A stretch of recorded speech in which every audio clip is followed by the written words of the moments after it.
Hello guys, magandang araw. It's me again, Kamutika TV. And guys, salamat sa support. Thank you so much guys. Salamat. Andito tayo sa isang lugar dito sa Macau. Sa Fisherman Wharf dito. Maganda dito guys, parang Europe. Pangganda. Ayan, mag-update lang tayo about sa mga mandirigma dito sa Macau.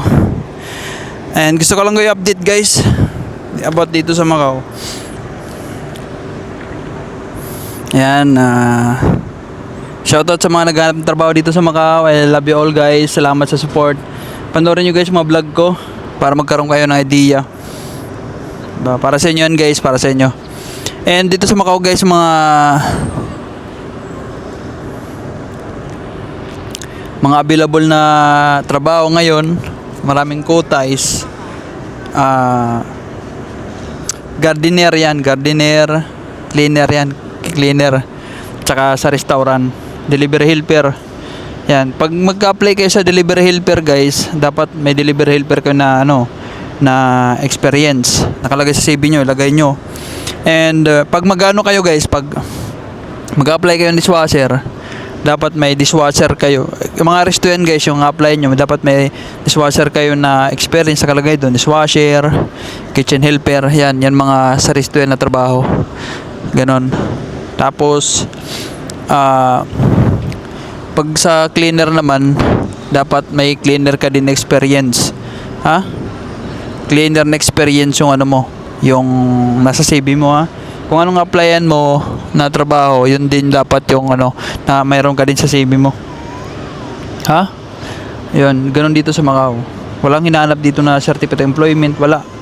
Basta kung ano kalagay sa CV mo, yun na yun. Wala na silang hindi naman kasi katulad dito sa hindi naman katulad dito sa Macau sa Pilipinas na kailangan ng Pilipino kasi mga sigurista.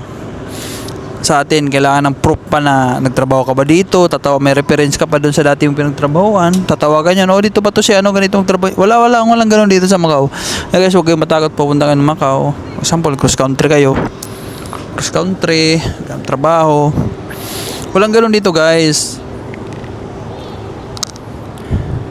Kaya huwag kayong mag-alala pag mayroon mga mag-apply kayo dito na example, may mga sa inyo maghanap, may naano kayo sa social media, may nag-post tapos kayo apply doon, tapos sinahanapan kayo ng certificate of employment. Guys, scam yan. Maraming scammer dito, kaya mag-ingat kayo dito sa Macau. Mag-ingat talaga kasi ang dami scammer dito sa Macau. Sobra ngayon, ang dami na, tapos ang lalaki na nang hinihingi, tapos scam pala. Mag-apply lang kayo guys doon sa mga agency mismo para hindi kayo dito may scam. Yun ang technique dito.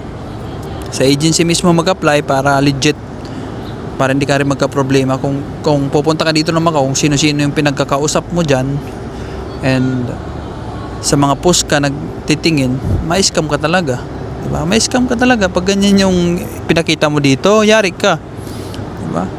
Ang dami dito na scam. Yun. Tapos siyempre guys, pag nag-apply ka ng DH, dapat may DH ka rin doon. Domestic helper, dapat may DH ka rin experience. Lahat ng apply mo na trabaho dito, dapat meron ka.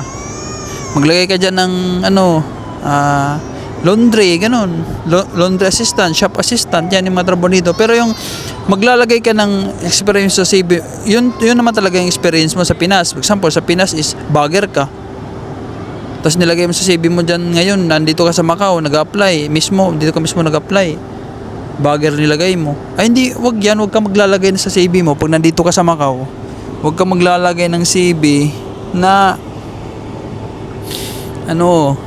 na wala dito ng trabaho sa Macau. Sales lady, hindi pwede yan dito. Lagay mo na lang ng shop assistant, ganun. Pero yung sasabihin mo doon sales lady, merchandiser, walang ganun dito. Hindi pwede yan. Dapat yung lalagay mo sa CV mo, yung kung anong meron trabaho dito sa Macau. Kasi may mga trabaho tayo sa Pinas na experience na wala dito sa Macau. Diba? Yan, mayroon dito sa Macau, cleaner. Kung janitor ka man sa Pilipinas, yung janitor mo sa Pilipinas, palitan mo ng cleaner, okay na yun. Pares lang naman yun sila. Kaso iba yung tawag dito, cleaner. Cleaner pero sa atin, janitor. Yeah. Ang gulo. Yung room attendant, Room attendant dito sa atin, ano yun, housekeeping. Di ba? Kaya ang gulo, kaya kung anong tawag nila dito sa trabaho mo sa Pilipinas, yun ang ilagay mo. Di ba? Ganun. Ganun gawin mo. Tsaka mag-prepare ka ng pera, pupunta ka dito. Mga 50, pwede na yun siguro. 50, 30, magano ka na lang, mag part-time, mga part-time naman dito. Oo, may part-time dito. May mga nagpo-post sa mga sa mga online platform dito like Bahay Kubo, Macau, ganun. May mga sila dito. May mga page dito sa Macau. Kaya magtingin ka doon, mga legit yun yung mga part-time. Pero yung mga trabaho, nako, iwan ko. Baka may scam ka dyan pag dyan ka sa mga post na trabaho dito sa Macau. Ang daming scammer dito. Dyan sila may biktima sa mga post. Pag ka dyan, kumagat ka, yari ka. Wawa ka. Kaya mag-ingat ka dito. Mga kapwa Pilipino din yung mga scam dito sa atin. Totoo yan, yung sinasabi ko. Para sa inyo yan guys, para aware kayo dito pagdating sa Macau.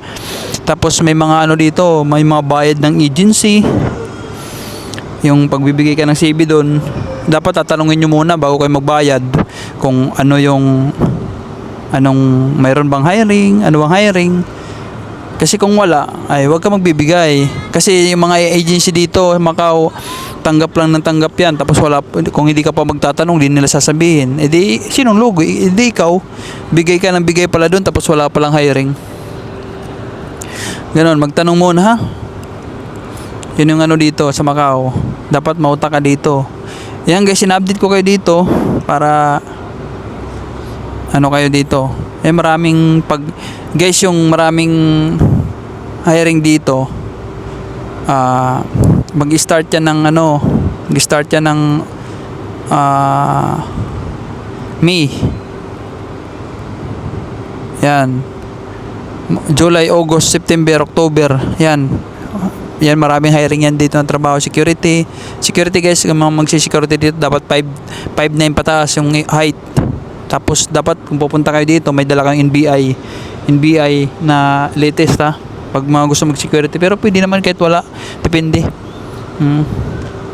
Tapos siyempre kailangan ng placement dito. May mga placement ng mga agency dito, halos lahat na.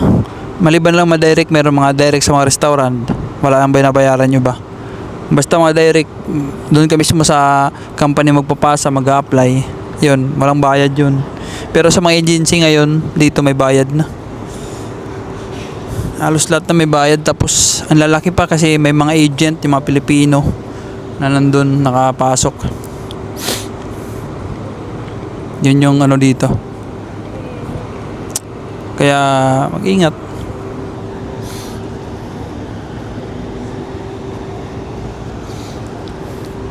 Mag-ingat talaga.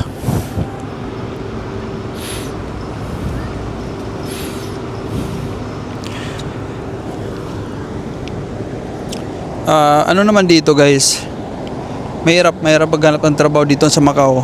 Pero matagal naman na yun na mahirap, diba? Pero kahit mahirap, nakakahanap pa rin naman iba. Ako nakahanap din naman, sabi nila mahirap.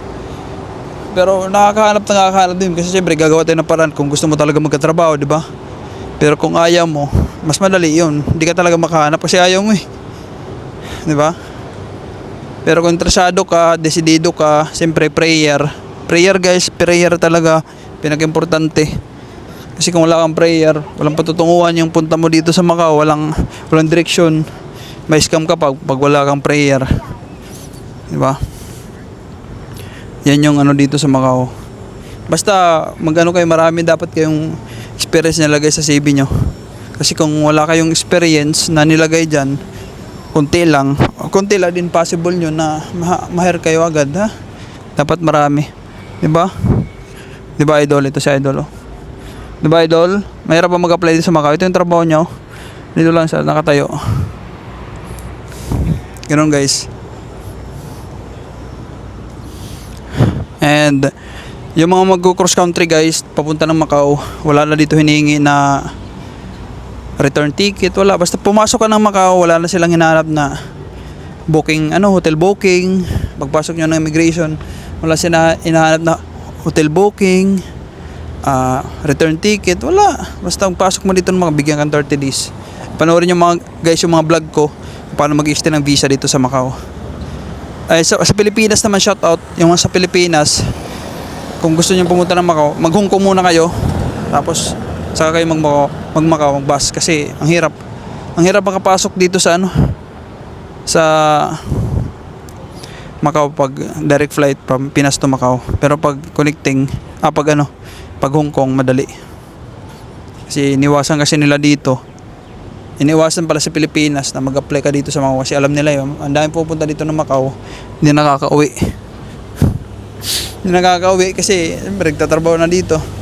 Yun. Kaya 99% upload talaga pag from Manila to Macau. Kaya yun lang guys, yun lang tips ko. Pag nandito kayo, prayer, sipag, tsaga. Yun lang guys. Yun lang. I love you all guys. Salamat sa support.